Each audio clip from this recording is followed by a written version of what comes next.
सभी निर्वाचित सरपंचगण और बहुत सारे हारे हुए सरपंच दिख रहे हैं, उनको भी मेरे युवा साथी नितेश जी, हनुमान जी, सुनील जी, छोटू जी, सबको मेरा राम राम। आज महाशिवरात्रि का पर्व है और सवाई माधोपुर, दौसा, जयपुर, टोंक के मध्य इन पांचों जिलों के संगम स्थल पर इस सोरती के मेले में दत्तवास और दत्तवास के आसपास से आए हुए किसानों, मेरे जुझारू युवा साथियों, माता बहनों, मैं तो आगे चल जाए तुम। इस पर्व पर इतना ही कहूंगा कि इस महाशिवरात्रि के इस पर्व पर भगवान शंकर की आप पर कृपा बनी रहे, आप खुशहाल हो, सुखी हो, निरोगी हो, आपके परिवारों में, आपके घर बार में किसी को अस्पताल नहीं जाना पड़े, कोर्ट कचहरी के चक्कर ना काटना पड़े, ऐसी भगवान शिव से मैं प्रार्थना करता हूं।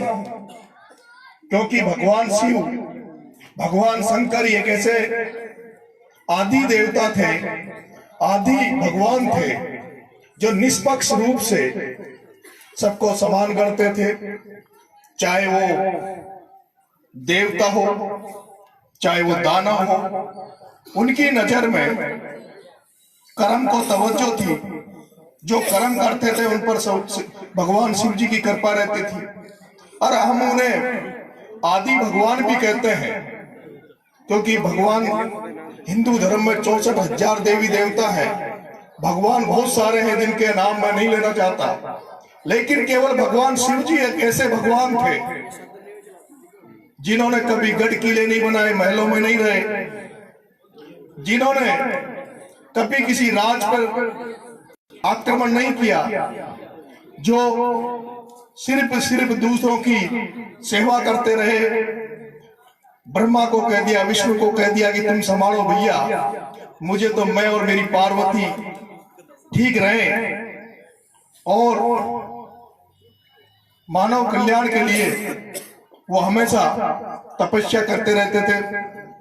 और जब कभी भी उन्हें लगता था कि कहीं संकट है, लोग परेशान हैं, तब उन्होंने मानव के लिए, लोगों के लिए खुद ने भी जहर पिया। ऐसे में मैं तो ये चाहता हूं कि आज कुछ ज्यादा बोलने का ये समय नहीं है, मौका नहीं है, क्योंकि ऐसे टाइम पे क्या बोले। पर भगवान शिव जी की आप पर कृपा बनी रहे, उस आदि भगवान की आप पर कृपा बनी रहे। मेरे ये जो गायक कलाकार हैं, इन पर उनकी कृपा बनी रहे। आपकी दिन दूनी रात चौगनी आपकी तरक्की हो। आप मेरी खिंचाई कर रहे थे गीतों में कि भाई दिखता है, फिर 6 महीने गायब हो जाता है, फिर 6 महीने बाद वापस अचानक आता है। भाई जगदीश जी कह रहे थे कि भैया तू तो कुछ देना। तो मुझे जब यहाँ के लोग न्योता देने गए, मेरे युवा साथी जब मेरे निमंत्रण पत्र देने जयपुर गए, तब मैंने कहा कब तक मैं अपने खेती बाड़ी, जमीन जायदाद के पैसों को लुटाता रहूं। अब मेरी बस की नहीं है समाज सेवा करने की, अब मेरे में दम नहीं बचा। मेरे भी बाल बच्चे हैं, उनका भी पेट मुझे पालना, उनको भी पढ़ाई लिखाई करानी है। तो मित्रों, मैं नहीं आ पाऊंगा। अगर तुम मेरे को टीए दे दो, मेरी बोलेरो का डीजल का पैसा दे दो, तो मैं आ जाऊंगा।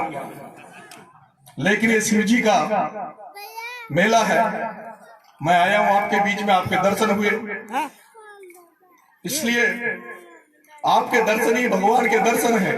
उन किसानों के दर्शन ही भगवान के दर्शन है, माताओं के दर्शन ही भगवान के दर्शन है। जो किसान अन्न पैदा करता है बहुत मेहनत से, और उस अन्न पैदा करने के बाद उसको उचित दाम भी नहीं मिलता, उसको मेहनताना भी नहीं मिलता, लेकिन उससे हजारों जनता पलती है, पेट पलते हजारों लोगों के। और वो जो खेत खाली हो जाता है, उसके बावजूद भी हजारों पक्षी, हजारों जानवर उनमें अपना पेट भरते हैं। तो इससे बड़ा धर्म तो कुछ हो नहीं सकता, इससे किसानों से बड़ा भगवान मेरी नजर में तो कोई हो नहीं सकता। मेरा एक भाई से मैंने पूछा, भगवान ये एक मेला का कार्यक्रम है, इसमें सर्व समाज सर्व जातियां आई होगी, इसमें मुझे क्या बोलना चाहिए? तो उस मेरे भाई ने कहा, वो मीना था जाति का, कि भाई साहब ये सर्व जातीय का कार्यक्रम है, आप इस हिसाब से बोलना कि सर्व जाति खुश हो जाए और सभी लोग आपकी तारीफ करें। तो मैंने उससे कहा कि भगवान राम की तो सभी बात करते हैं, भगवान राम को तो सभी मानते हैं। भगवान राम के मंदिर बनाने के नाम पर इस देश में 70 साल तक राजनीति की गई। भगवान राम के मंदिर बनाने के नाम पर इस देश में हिंदू मुस्लिम कराया गया, लोगों को मरवाया गया। उसकी चिंता तो सभी करते हैं, पर क्या किसी ने उस केवट की भी चिंता की, उस दलित केवट की भी चिंता की जिसने भगवान राम को नैया पार कराई, नदी पार कराई? भगवान राम की चिंता तो सभी करते हैं क्योंकि वो राजा का बेटा था, वो भगवान था। पर क्या उस आदिवासी महिला सबरी की बात किसी ने की जिसने भगवान को प्यार से बेर खिलाई? मेरे भाइयों, मैं आवाज उन लोगों की बनना चाहता हूं जिनकी कोई आवाज नहीं बना। और मैं जानता हूं, मैं कहना चाहता हूं आप लोगों कि जो लोग बैठे हैं, जो वेदों में कहा ब्राह्मण क्षत्रिय वैश्य और शूद्र, उस ब्राह्मण की बात करने वाले भी बहुत लोग हैं। उस ब्राह्मण की बात रखने वाले किताबों में, अखबारों में भी बात है, जो मीडिया में उनकी बात को मजबूती से रखते हैं। उन क्षत्रियों की बात रखने वाले भी बहुत है, वैश्यों की बात रखने वाले भी बहुत है, पर मेरे इन दलित भाइयों की, इन आदिवासियों की भाई कोई केयर नहीं करता, कोई रक्षा नहीं कर सकता। इसलिए नरेश मीणा तो सिर्फ बात करेगा तो उन दलित आदिवासियों की बात करेगा जिनके आधार अधिकार छीने जा रहे हैं। मैं आपसे कहना चाहता हूं, जहां हम लोग रहते हैं, जिन गांवों में हम लोग रहते हैं, जिन ढाणियों में हम लोग रहते हैं, जिन कस्बों में हम लोग रहते हैं, जब कोई ब्राह्मण हमारे दरवाजे पे आता है तो हम खाली हाथ नहीं लौटने देते। जब हम किसी मार्केट में जाते हैं, किसी दुकान पे सामान खरीदने जाते हैं, तो हम ये भेदभाव नहीं करते किस जाति की दुकान है, किस बढ़िया की दुकान है, गुजर की दुकान है, ब्राह्मण की दुकान है, किस और की दुकान है, हम नहीं भेदभाव करते। लेकिन इस देश में हो क्या रहा है? जिनके पास अधिकार नहीं है उनको अधिकार दिए जा रहे हैं, और जिनको बाबा साहब भीमराव अम्बेडकर और महापुरुषों में महात्मा गांधी ने जिनको अधिकार दिए, उनके अधिकार छीने जा रहे हैं। और फिर कहा जाए कि नरेश सबकी बात करो, मेरे से नहीं होगी सबकी बात, मेरे से उन लोगों की बात नहीं होगी जिनके रखवाले बहुत हैं। मैं तो सिर्फ उनकी बात करूंगा जिनके रखवाले नहीं है, जिनके रक्षक नहीं है, जिनकी कोई सुरक्षा नहीं है। मैं आपसे कहना चाहता हूं, एक विधायक आपके बीच में आया, मेरा साथ देता चला गया। वो विधायक दलित परिवार से आता है। आज हमारे साथ हर जगह कुटारा घात होता है। बाबा साहब भीमराव अम्बेडकर ने हमें बहुत कुछ दिया, लेकिन जो अधिकार उन्होंने दिया, कांग्रेस पार्टी ने जो अधिकार दिए, पंडित नेहरू ने जो अधिकार दिए, उन अधिकारों को हमसे छीना जा रहा है। कभी SC/ST के एक्ट के नाम पर हमसे धोखा दिया जाता है, कभी मीणा के नाम पर हमें तहसील और कचहरी के चक्कर कटवाने के लिए मजबूर किया जाता है। और अभी 4 दिन पहले एक आदेश आया। आदेश ये आया कि सुप्रीम कोर्ट ने कहा कि ST और SC और OBC को कोई आरक्षण की जरूरत नहीं है, इनका कोई मौलिक अधिकार नहीं है, इनके अधिकार को खत्म कर देना चाहिए, पदोन्नति में इनके आरक्षण को खत्म कर देना चाहिए। मैं कहना चाहता हूँ, आरक्षण खत्म कर दो। हम भिखारी नहीं है, हम भीख नहीं मांगते। ये हमारा मौलिक अधिकार है जो बाबा साहब भीमराव अम्बेडकर ने उन लोगों को दिया जिनको पहले कभी भी अधिकार नहीं मिले थे। ये केवल 70 साल के टाइम में हमें अधिकार मिले, ये रामायण काल से हमें अधिकार नहीं थे। अरे रामायण काल से तो हमें अधिकार वो दिए थे कि जो 3-4 वर्ण बनाए, ब्राह्मण क्षत्रिय और वैश्य, केवल आप उनकी सेवा करते रहे। आज शिव जी के, महाशिव जी का एक पर्व है, हम सब लोग यहाँ इकट्ठे हुए बैठे हैं। मैं आपसे कहना चाहता हूं, भगवान राम का मंदिर अयोध्या में बनेगा, बहुत भव्य बनेगा, बहुत तगड़ा बनेगा, हजारों करोड़ रुपए उसमें लगेंगे, हजारों करोड़ रुपए, और उसका ट्रस्ट बनेगा। उस ट्रस्ट में भी बड़े बड़े लोग होंगे, और जब हम लोग उसमें दान देने जाएंगे, उसके दर्शन करने जाएंगे, तो हम सब उसमें चढ़ावा चढ़ा के आएंगे। मैं उस मंदिर को बनाने वाले लोगों से कहना चाहता हूं क्या उनको वो लोग, क्या इन दलितों को अपना हिंदू नहीं मानते? क्या उन आदिवासियों को हिंदू नहीं मानते जो वहां जाएंगे?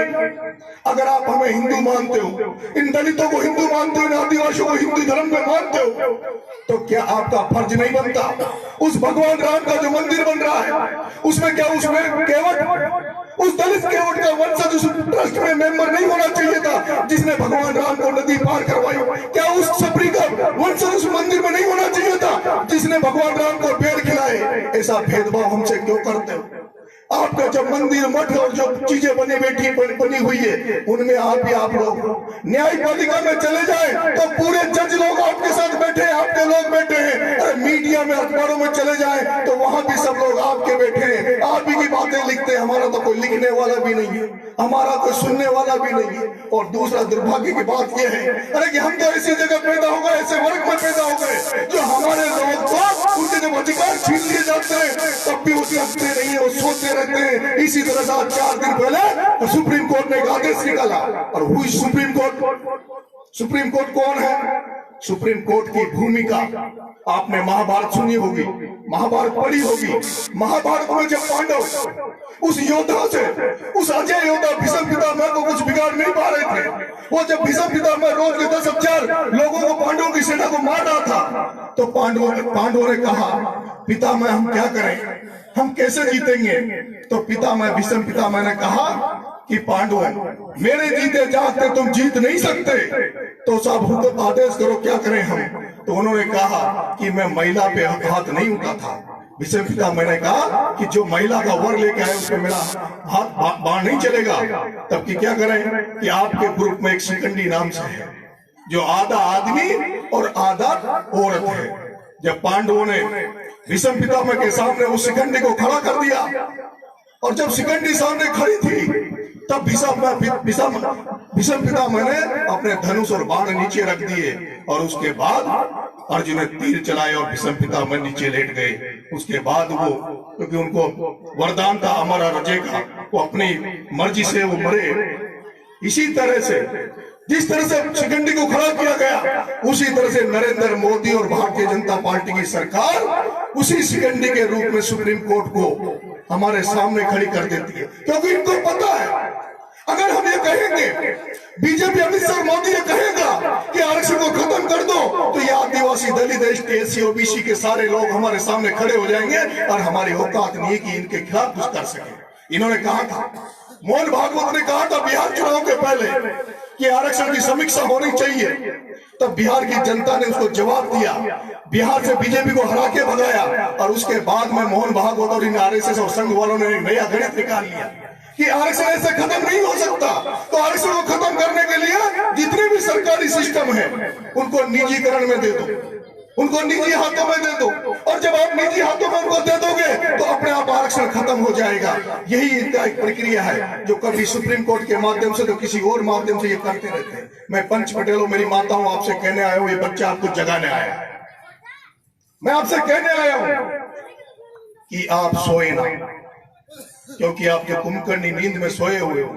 अगर आपकी अधिकार, आपके हक अगर छीन लिए गए तो भगवान शिव जी की पूजा काम नहीं आएगी, भगवान राम को ढोकना काम नहीं आएगा। क्योंकि जब आपके बच्चे नौकरी नहीं लगेंगे तो भगवान आगे नहीं आएगा। भगवान आएगा जब हमारे पास शिक्षा होगी और शिक्षा की दम पर हम नौकरी लगेंगे। क्योंकि समय ऐसा आ रहा है, जो किसान भाई यहाँ बैठे हैं उनसे मैं कहना चाहता हूँ कि समय ऐसा आ रहा है, ये जो सत्ता में लोग बैठे, सरकारों में लोग बैठे, एक दिन आपकी जमीन को भी छीन लेंगे, कहीं तेल के नाम में छीन लेंगे, कहीं कॉलोनी काटने के नाम पर छीन लेंगे, कहीं किसी और बहाने से आपकी जमीनों को छीन लेंगे। आपकी नौकरियां छीनी जा रही है, आपके बच्चों को नौकरियां मिलेगी नहीं, तब आपके कुछ काम नहीं आएगा। इसलिए आपको जगना पड़ेगा और आपका ये बच्चा आपको जगाने आया है और पूरे राजस्थान में घूम घूम कर जगाऊंगा। एक किरोड़ी लाल जी अब तक लड़ते आए, लेकिन आपके सामने दूसरा किरोड़ी लाल जी खड़ा है। हमारा एक एमएलए यहां से चला गया, मुझे दुर्भाग्य है। आज गुजर पटेल भी यहां बैठे होंगे। गुजर पटेलों के लिए लड़ने के लिए जो विपक्ष थी, जब सत्ता नहीं थी, सरकार नहीं थी, तो कर्नल किरोड़ी सिंह भैंसला लठ लेके खड़ा हो गया और उनके हक और अधिकारों को उनको पूरा दिलाया। आज सत्ता है तो पायलट साहब बैठे और पायलट साहब सिर्फ गुजरों की बात नहीं कर सकते। पायलट साहब आज हमारे पूर्वी राजस्थान की एक एक समस्या से वाकिफ है और पूरी समस्या को निपटाना चाहते हैं, पूरी समस्या को हल करना चाहते हैं। और पायलट साहब हर किसान के बेटे को उसी तरह से चाहते हैं जिस तरह से राजेश पायलट चाहता था, लेकिन बेचारे उसके हाथ में कुछ नहीं छोड़ा।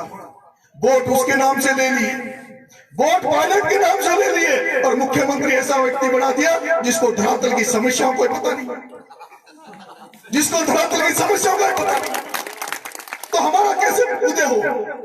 मैं कहना चाहता हूं सत्ता और सरकार में ऐसे लोगों को चुनकर भेजा करो, ऐसे लोगों को वोट दिया करो जो दमखम से अपनी बात रख सके। और जब दुर्भाग्य दिल दुख होता है, जब एसटी एससी ओबीसी का जो आरक्षण का जो मामला आया सुप्रीम कोर्ट का, और जब राहुल गांधी और सोनिया गांधी ने कहा कि दलित आदिवासियों के हकों को हम छीनने नहीं देंगे, इस मामले पे आवाज उठाओ, तो कांग्रेस पार्टी ने सिर्फ एक दिन का धरना देकर चुप हो गई। वैसे तो हम उसका भी धन्यवाद कांग्रेस को देना चाहते हैं, क्योंकि जो काम हमारे थे, जो एसटी ओबीसी जो संगठन बना के डोल रहे, जो कोलकाता में लगे डोल रहे, ये काम उनका था कि वो इस पे अपनी आवाज को बुलंद करते, लेकिन उन्होंने नहीं की और कांग्रेस पार्टी ने की। लेकिन कांग्रेस पार्टी जो आज साल भर सरकार में आए यहाँ हो गया।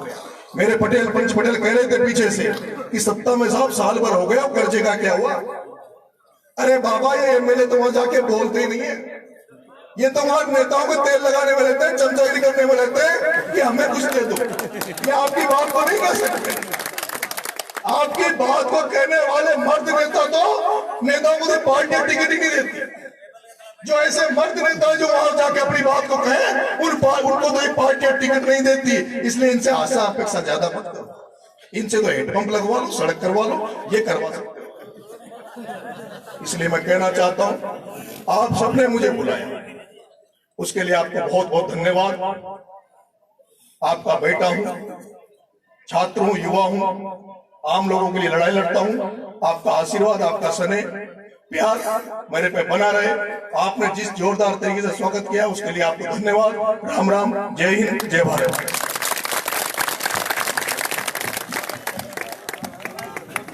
बहुत बहुत धन्यवाद भाई साहब। नरेश जी लीजिए।